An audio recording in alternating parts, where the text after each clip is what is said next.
Right, we do have with us on the line Dr. Amr Hamad, the Professor of Economics. Dr. Amr, a very good afternoon to you, sir.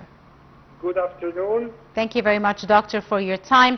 Now, today, of course, the inauguration of projects in the Kantara West area. How do you see this contributing to Egypt's, industrial development strategy, sir?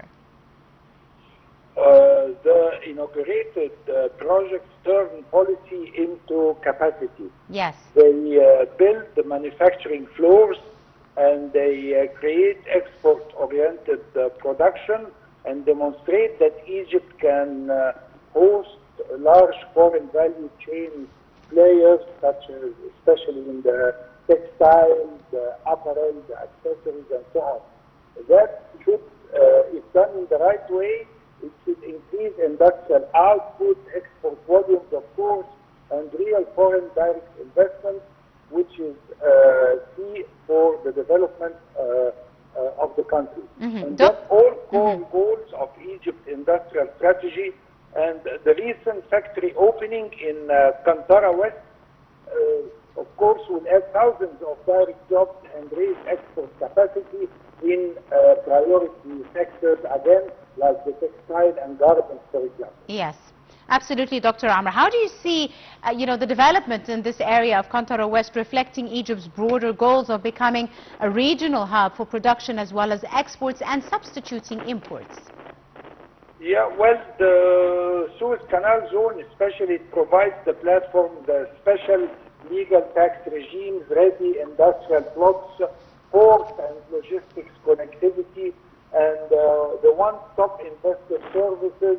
It actively markets the zone, I mean the Suez Canal zone, and signs land lease contracts and supports plug-and-play infrastructure, the power, the water, logistics, etc., which shortens setup time and reduces investor risk, of course. The Kantara West especially is being positioned as an export cluster.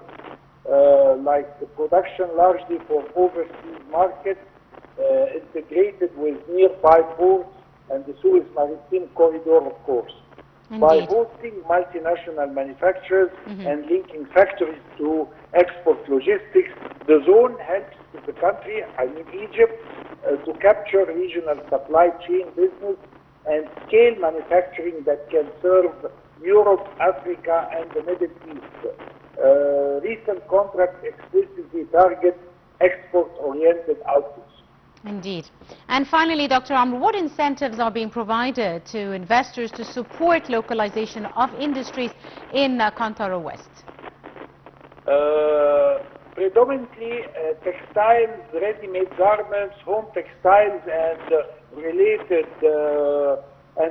accessories, knitting, dyeing, cutting, sewing, finishing.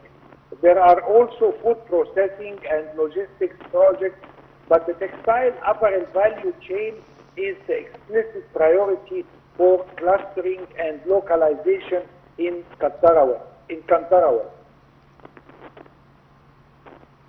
Right. Dr. Amr Hamad, the Professor of Economics, I'd like to thank you very, very much for your time and your insight on today's edition of Cairo Local Time. And we move to more news, moving to, of course, the visit by the Spanish King Felipe and the Queen of Spain, which concluded Friday with their 4-day state visit to Egypt with an extensive tour of Luxor's iconic sites, exploring the city's rich historic and archaeological heritage and learning about Spanish contributions to its preservation. We have more details on this visit in this report.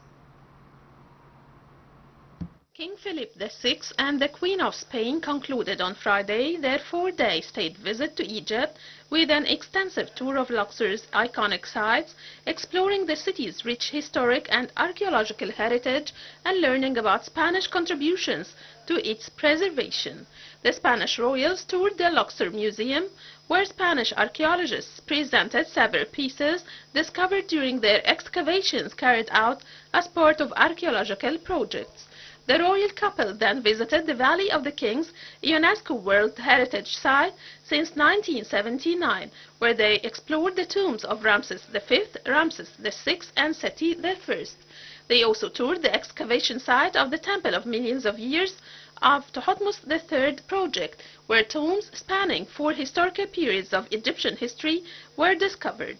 On Thursday, the Spanish royals arrived in Luxor, where they inaugurated a new night lighting system at the Temple of Hatshepsut, accompanied by Egyptian Minister of Tourism and Antiquities Sherif Fathi. On Tuesday, the royal couple arrived in Cairo, accompanied by Spanish Foreign Minister, on their first state visit to Egypt since King Philip's accession to the throne in 2014.